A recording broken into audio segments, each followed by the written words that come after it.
નમસ્કાર દર્શક મિત્રો, હું છું આપની હોસ્ટ અને દોસ્ત કૃતિ. સ્વાગત છે આપનું મંતવ્ય ન્યૂઝની એક વિશેષ રજૂઆત વાનગી શોમાં. ટાઇટલ સ્પોન્સર બાય LG બાંધાની હિંગ, essence of authentic test since 1894, co-presented by Varmora Homeware and Mother's Recipe પ્રેમનો સ્વાદ.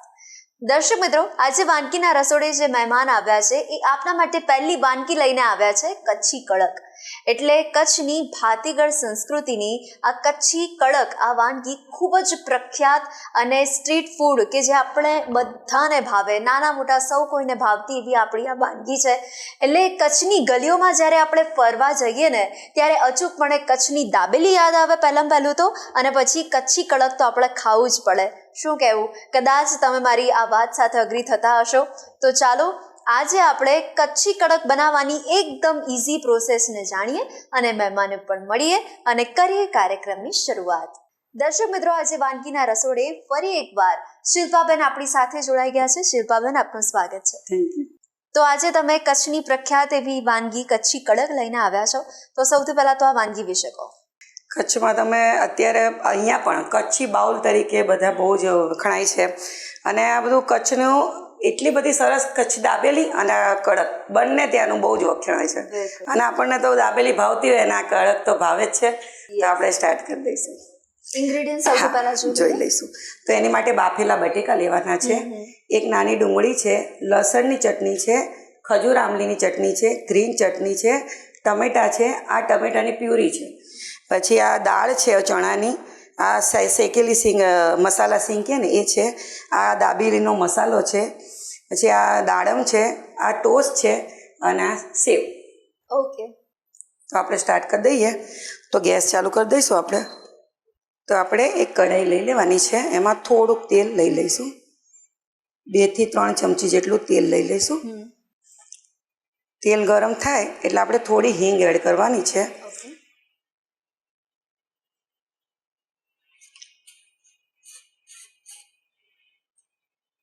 તો શિલ્પાબેન, આપણે LG બાંધાની જ હિંગ યુઝ કરી રહ્યા છે. 5 ચમચી જેટલી હિંગ લઈ લઈશું. ઓકે. તો હવે આપણે આ જે ટમેટો પ્યુરી છે ને એ એની અંદર એડ કરી દઈશું. એક ટમેટાને મેં મિક્સરમાં આવી રીતે પ્યુરી બનાવી દીધી છે. અને હવે આપણે આને થોડી વાર શેકાવા દઈશું. ખાટું મીઠું આપણે જે દાબેલીનો જે ટેસ્ટ હોય ને બસ સેમ જ વસ્તુ છે, પણ એને ખાલી તમારે પ્રેઝન્ટ કરવાની એક અલગ રીત છે. બરાબર. એટલે શિલ્પાબેન, ટોસ્ટનો કરકરો જે હોય એ ટેસ્ટ અને સાથે ઉપરથી દાડમ ભભરાવીએ, મસાલા સિંગ ભભરાવીએ અને જો ખાટી મીઠી તીખી ચટણી સાથે હોય એટલે લાજવાબ સ્વાદમાં મજા જ આવે. અને અત્યારે બધાને આ બહારનું જ વધારે ભાવે છે, એટલે આ તો ચોક્કસપણે ભાવશે તમને. તો આપણે ટમેટા થોડા થઈ ગયા છે, તો હવે આપણે એમાં થોડો મસાલો કરી દઈશું. તો પહેલાં આપણે આ કચ્છી દાબેલીનો મસાલો આવે છે ને એ 2 ચમચી લઈ લઈશું.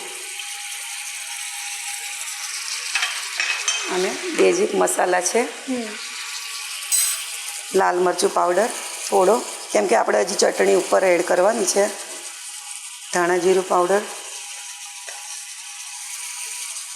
થોડી હળદર અને સ્વાદ મુજબ મીઠું. મિક્સ કરી લઈશું આપણે. જો મસાલો નાખતા સાથે દાબેલીની સ્મેલ આવવા માંડી ને. અને હવે આપણે જે બટેકા મેં 2 કે 3 નંગ બાફીને લીધા છે એ આની અંદર એડ કરી દીધું. આપણે આ બટેકાનો છે ને રસાવાળું આપણે રસો કરવાનો છે એનો, જે આપણે ટોસ્ટ ઉપર નાખીએ ને એટલે ટોસ્ટ વ્યવસ્થિત પલળીને સરસ થઈ જાય. આપણે બટેકા નાખી દીધા છે અને હવે આપણે એની અંદર પાણી એડ કરી દેવાનું છે.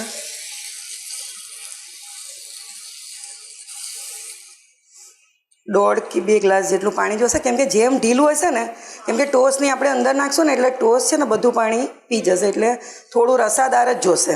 એટલે આપણે 2 ગ્લાસ જેટલું પાણી જોશે આમાં. ઓકે.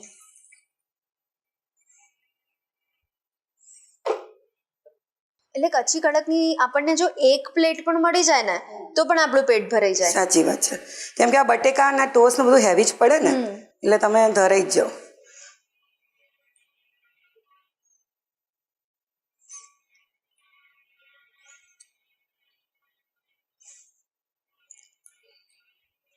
આપણે બધા બટેકા થોડા તોડી જ દેવાના છે, કારણ કે રસા જેવું જ બનાવવાનું છે. હા.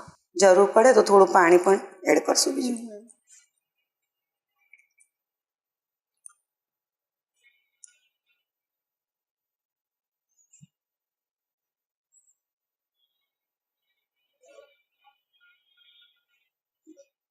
આમાં તેલ બી બહુ ના જોઈએ અને કશું જ નહીં. ઓકે. તો આને થોડી વાર થવા દઈશું.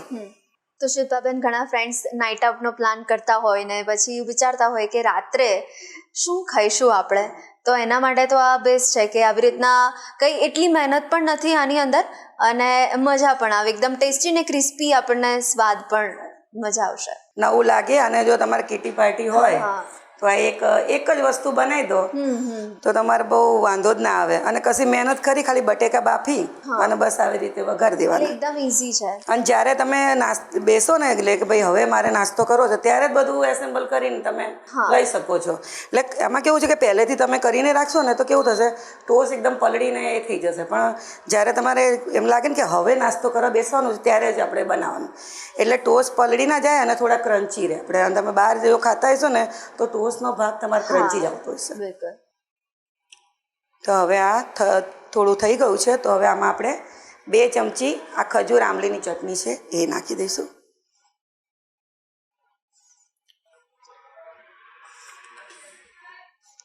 બસ. અને હવે થોડી કોથમીર.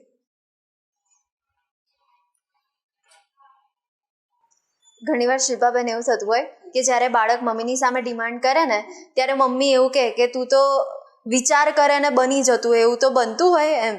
પણ હવે આ એક એવી વાનગી છે, આપણે વિચાર કર્યો અને તરત બની પણ જાય. બરાબર છે. ઇઝી વાનગી છે, એકદમ ક્વિક બની જાય ફટાફટ. જો આપણે થઈ ગયું છે તો આપણે ગેસ બંધ કરી દઈશું. અને હવે આપણે સર્વ કરી દઈએ. આમ તો જોવા જાઉં તો ઉપર આપણે ઉપરની સાઈડ છે ને એ લોકો પેલા ટોસ મૂકી પછી રસો નાખી એ રીતે કરે છે, પણ આપણે બધું મિક્સ કરીને પછી સર્વ કરી દઈશું. ના, બધું મિક્સ કરીને પછી આપણે સર્વ કરી દઈશું. બરાબર છે. કેમ કે તમે બહાર જાઓ ને તો તમને એવી રીતે, તમે જો સ્ટ્રીટ ફૂડ ખાવા જતા હો લારી ઉપર, તો એ લોકો અલગ અલગ નથી આપતા આ રીતે.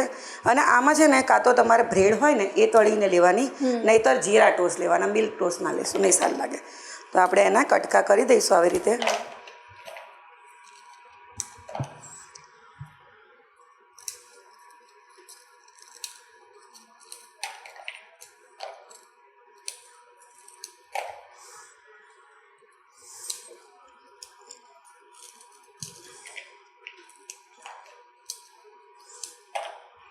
આજે રસોઈ ના કરતું હોય ને એ નહીં આવડી જાય એવી વાનગી છે. બિગિનર્સ જે શીખવાની ઈચ્છા હોય તો આનાથી સ્ટાર્ટ કરી શકે. હા, બસ. કેમ કે બધી વસ્તુ ઘરમાં મળી જ રહે આપણને. તો શિલ્પાબેન, આજે તમે કચ્છની પ્રખ્યાત વાનગી બનાવી છે. તમારા ઘરમાં તમારા હાથની કઈ પ્રખ્યાત વાનગી છે? બહુ જ બધી છે. કેમ કે હમણાં જ મારો બાબો આવ્યો હતો ને કચ્છથી, તો એને અમારે લજાનિયા બહુ જ ભાવે. ઓકે. તો મને એણે ત્યાંથી જ ફોન કર્યો હતો કે મમ્મી લજાનિયા, બ્રેડ લજાનિયા બહુ સરસ બને છે. તો કે મમ્મી એ જ બનાવજો હું આવું ને ત્યારે. તો મેં કીધું વાંધો નહીં, આપણે બનાવી દઈશું. અને અમારે ત્યાં કેવું લજાનિયા બને એટલે 2-3 દિવસ ચાલે, કેમ કે એના જે સોસ ને એવું છે ને એ તો ફ્રીજમાં મૂકી દો એટલે સારું જ રહે. તો હવે આપણે ટોસ્ટ કટ કરી લીધા છે. હવે એની આપણે આ જે બટેકાનો રસો બનાવ્યો છે ને એ એડ કરી દઈશું.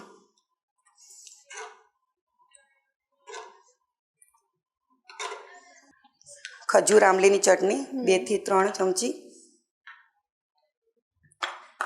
ગ્રીન ચટણી છે એ 2 ચમચી. આ લસણની ચટણી છે એ 1 ચમચી જેટલી. ટમેટા આમ તો નાખતા નથી, પણ નાખો તો સરસ જ લાગે છે. તો હવે અડધું ટમેટું લઈ લઈશું. 2 ચમચી જેટલી ડુંગળી અને થોડી આપણે સિંગ શેકેલી અને થોડી ચણાની દાળ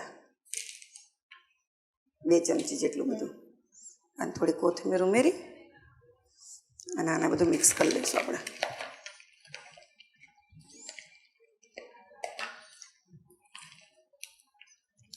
હવે આપણે એને સર્વ કરી દઈશું.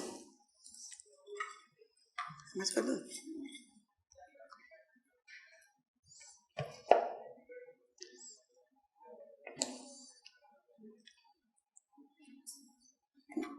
હવે એની ઉપર આપણે ફરીથી 1 ચમચી જેટલી ગળી ચટણી, તીખી ચટણી, થોડીક લસણની ચટણી, થોડીક ચણાની દાળ, થોડીક શેકેલી સિંગ અને સેવ અને થોડી દાડમ. તૈયાર છે કચ્છી કડક. શિલ્પાબેન, આવી મસ્ત મજાની વાનગી આપણા વ્યુઅર સુધી પહોંચાડી તે બદલ આપનો ખૂબ ખૂબ આભાર. દર્શક મિત્રો, એકદમ ક્રિસ્પી અને જોઈ શકો છો આપ કે ઉપરથી દાડમ છે, સેવ છે, મસાલા સિંગ છે અને સાથે સાથે લસણની ચટણી, મીઠી ચટણી, તીખી ચટણી, આ ત્રણેયનો સંગમ જોવા મળે એટલે પછી મજા જ આવે. તો બસ સાંજ પડીએ તમને કંઈક મસ્ત ટેસ્ટી મોડું કરવાની ઈચ્છા થતી હોય, કંઈક ક્રેવિંગ થતી હોય, અચૂકપણે ટ્રાય કરી શકાય. ચોક્કસથી ટ્રાય કરજો. અને હવે બીજી વાનગી કઈ છે જાણીએ આપણે નાનકડા બ્રેક બાદ. કચ્છી કડક બનાવવાની સામગ્રી: તળેલી બ્રેડ, બાફેલા બટાકા, ટામેટાની પ્યુરી, મસાલા શીંગ, સેવ, લસણની ચટણી, ખજૂરની ચટણી, ડુંગળી, કોથમીર, કચ્છી ગરમ મસાલો, તેલ.